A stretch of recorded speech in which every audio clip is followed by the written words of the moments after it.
السلام علیکم ورحمۃ اللہ وبرکاتہ to all dear group members of pure discussion group. آج ہم استقبال کرتے ہیں محترم سید ابراہیم شاہ صاحب کا ان اوور پیور ڈسکشن گروپ، اور آج کا موضوع گفتگو ہے جمہوریت، اس کا ماضی، اس کا حال اور اس کا مستقبل، یعنی کہ secularism, past, present and future. تو اس ریگارڈنگ اپنے خیالات پیش کرنے کے لیے محترم سید ابراہیم شاہ صاحب کو انوائٹ کیا گیا ہے. تو آئیں محترم سید ابراہیم شاہ صاحب اور بتائیں کہ آپ سیکولرزم سے آخر سمجھتے کیا ہیں اور کیا چیز ہوتی ہے یہ. بہت شکریہ، جزاک اللہ اینڈ ویلکم. جی السلام علیکم امیر فیصل صاحب، کیا حال ہے؟ خیریت سے؟ ٹھیک ٹھاک. اچھا، جمہوریت جس کو ڈیموکریسی کہتے ہیں انگریزی میں، وہ ایک الگ چیز ہے. سیکولرزم ایک الگ چیز ہے جی، بنیادی طور پہ. ڈیموکریٹک ویلیوز ایک الگ چیز ہے، سیکولرسٹ ویلیوز ایک الگ چیز ہوتی ہے. سیکولرزم جس طرح کیپٹلزم ہے، مارکسزم ہے، سوشلزم ہے، تو یہ کچھ فلسفیانہ اصطلاحات ہیں، لیکن جمہوریت جو ہے یہ حکومتی اصطلاح. جمہوریت اور ڈیموکریسی ایک الگ چیز ہے، سیکولرزم ایک الگ چیز ہے. جہاں تک بات ہے سیکولرزم کے اوپر، تو اس کے اوپر میں ایک کتاب آپ کو دکھانا چاہتا ہوں، اور باقیوں سے بھی یہ ہے کہ اس کتاب کو پڑھیے اگر سیکولرزم کو آپ نے پڑھنا ہے تو. 1 منٹ میں وہ کتاب بتاتا ہوں. جی سید ابراہیم شاہ صاحب، اصل میں آپ بھی جانتے ہیں کہ میری اردو کمزور ہے تو بالکل غلطی ممکن ہے، بٹ یہ جو ٹاپک ہے آپ اسی ریگارڈنگ جو لکھا ہوا ہے اس کے ریگارڈنگ رہنمائی فرما دیں. شکریہ.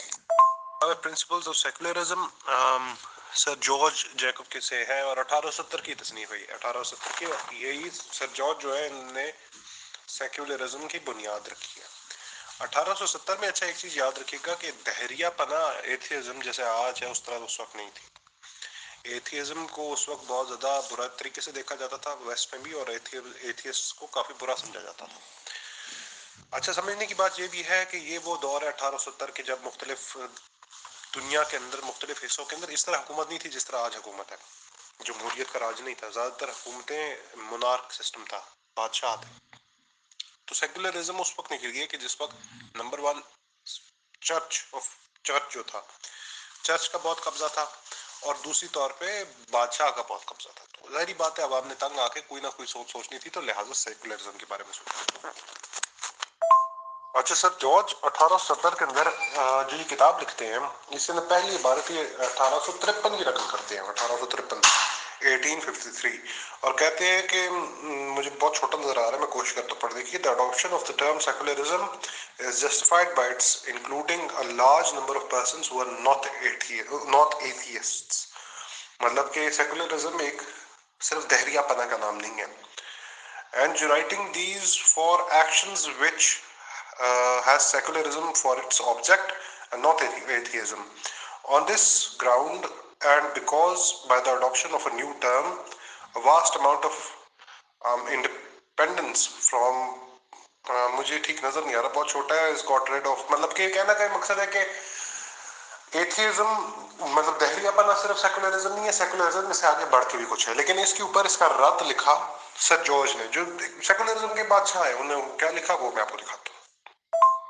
سر جارج جو لکھتے ہیں وہ بڑی زبردست چیز ہے کہ the idea of an atheist as one warring against moral restraints of an infidel as one treacherous to the truth of free thinker or as a loose thinker arose in the darkness of past times when men fought by the flickering light of their hatreds.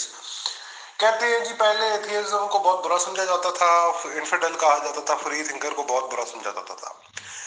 لیکن وہ آگے فرماتے یہ ہیں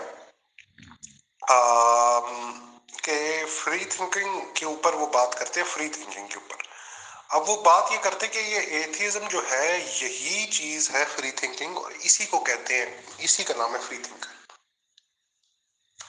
تو جب وہ اقرار کر رہے کہ فری تھنکر ایتھیسٹ ہوتا ہے، تو میں یہ پتہ چلا کہ سیکولرزم کی بنیاد ایتھیزم کے اوپر ہے، دہریہ پنا کے اوپر ہے، لا خدائی پہ خدا کا انکار کے اوپر ہے.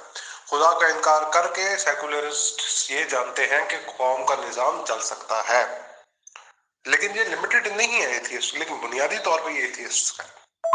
کہتے یہ ادھر کہ ہم اگر اپنے آپ کو اس دور میں دہریہ کہیں گے تو دہریہ پناہ کہنا اس وقت آسان نہیں ہے، لہٰذا آپ اپنے آپ کو سیکولرزم کے ایک نیا لفظ دیتے ہیں یا فری تھنکنگ کا۔ تو لہٰذا کوئی قوانین خداوندی نہیں ہے، جو قوانین خداوندی ہے وہ ان کا انکار ہے، شریعتوں کا انکار ہے، اور اس کے بعد کسی بھی عوام میں سے کسی کو بھی اپنے ریلیجیس پوائنٹ آف ویو سے کسی قانون کے اوپر عمل کرنے کی اجازت نہیں ہوتی، سیکولر نیشن کے اوپر، جس کی مثال انڈیا اس طرح سے فل سیکولر نیشن نہیں ہے۔ انڈیا اپنے آپ کو سیکولر کہتا ہے لیکن بائی ڈیفینیشن وہ سیکولر نہیں ہے، وہ کیپٹلسٹ ہے۔ اصل سیکولر نیشن ہے China. China is a secular state. China Maoism کے اندر، جو مارکسزم کی ایک نئی کیٹیگری ہے، مارکسزم سیکولرزم کی قسم ہے۔ تو تمام ازمز جو ہے یہ سیکولرزم سے ہی نکلی ہیں، سوشلزم عوام کی فلاحی بہبودی کے لیے، مارکسزم یکجہتی کے لیے، امیروں کے خلاف۔ تو یہ سمجھنے کی بات یہ ہے کہ یہ وہ دور ہے جس وقت چرچ کا بہت زیادہ قبضہ تھا، کلرجی کا بہت قبضہ تھا، اور مونارکس کا، بادشاہوں کا بہت قبضہ تھا۔ تو ان دونوں کے رد میں ایک ہی سوچ سوچی گئی کہ دین کا انکار کیا جائے، دین کی مونوپلی کا ختم کیا جائے، دین کی مونوپلی کو قوانین کے اندر آنے سے روکا جائے۔ تو اس چیز پر کام کیا گیا، سر جارج نے کام کیا، اور اس کو آگے دیگر اصلاح 2009 کے اندر ایک ان کی بڑی زبردست کتاب چھپی سیکولرزم کے اوپر، وہ بھی دیکھنے کے قابل ہے۔ بہرحال اس آگے چلتے ہوئے جہاں تک اس سوچ کی بات ہے تو یہ بنیادی طور پہ نکلی ہے چرچ کے خلاف، کیونکہ چرچ دہریوں کو بہت برا سمجھتا تھا 19ویں صدی کے اندر، یہ 1870 کے اندر بہت برا سمجھتا تھا، 1853 کے اندر۔ تو ان کو کاؤنٹر کرنے کے لیے یہ ایک نئی ٹرم نکلی جس کے اندر شریعتوں کا انکار تھا، جس کے اندر دین کا، الہی احکام کا انکار تھا۔ تو انسان اپنے سے قوانین بنا کے ایک دوسرے کے ساتھ چلے گا۔ پھر یہ جو سیکولرزم ہے جی یہ آگے چلی، 20ویں صدی کے اندر داخل ہوئی، جنگیں ہوئیں، جنگوں کے بعد حکومتیں گریں، حکومتوں کی جگہ سیکولر نیشنز آئے۔ سیکولر نیشنز نے اپنے قوانین لاگو کرنا شروع کیے، اور سیکولر نیشنز کے بعد وہاں پہ دین کو وہ ترجیح نہیں دی گئی جو یورپ کے اندر پہلے دی جاتی تھی۔ اس لیے آپ دیکھیں کہ یورپ کا آہستہ آہستہ دہریہ پناہ کے اندر جانا اس کی مرہون ہے، اس سوچ کی مرہون ہے۔ تو لہذا کہ جب کوئی دینی احکام نہیں ہے، جب کوئی آپ کے پاس احکامات نہیں ہے، جب دین کو اس طریقے سے مخالفت کرنی ہے اور ایک فری تھنکنگ کا نظام دینا ہے، تو ظاہری بات ہے دین کی پھر اتنی وقت نہیں رہتی ہے۔ تو لہٰذا یورپ کے اندر وہ زور و شور سے جو دین تھا کرسچینٹی کا، جو صلیبی جنگوں کے اوپر ان کو مجبور کر دیتا تھا، کبھی ان کو پوری دنیا کے اندر سے اکٹھا ہونے کی اجازت دیتا تھا پوپ صاحب کے ایک اشارے پہ، وہ ختم ہو گیا، ان کا زور ختم ہو گیا۔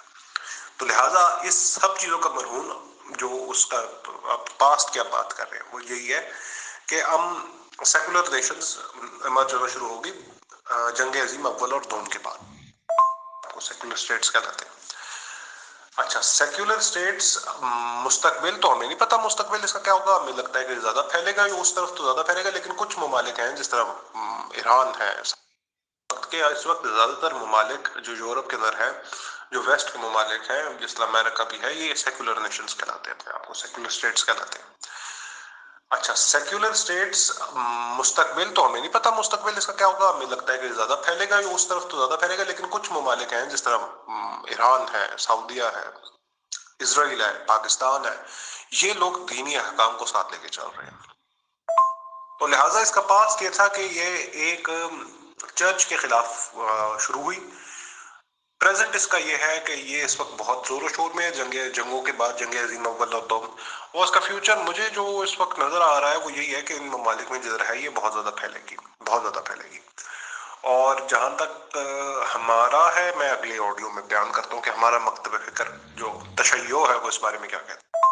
دیکھیں، اگر سیکولر نیشنز کی اگر تعریف یہ ہے کہ جو قائد اعظم نے فرمائی ہے کہ تمہارا اگر تعلق کسی بھی جماعت سے ہو، کسی بھی دین دھرم سے ہو، کسی بھی ذات پات سے ہو، یہ حکومت کا کام نہیں ہے، حکومت کا کام نہیں ہے، تو یہاں تک جو بات ہے وہاں تک ہم آپ سے مانتے ہیں۔ یہ آپ کو نئی بات اس لیے کرنی پڑی کیونکہ انگلینڈ اور 19ویں صدی کے اور دیگر یورپ کے حصے کے اندر یہ بات رائج نہیں تھی، فرانس میں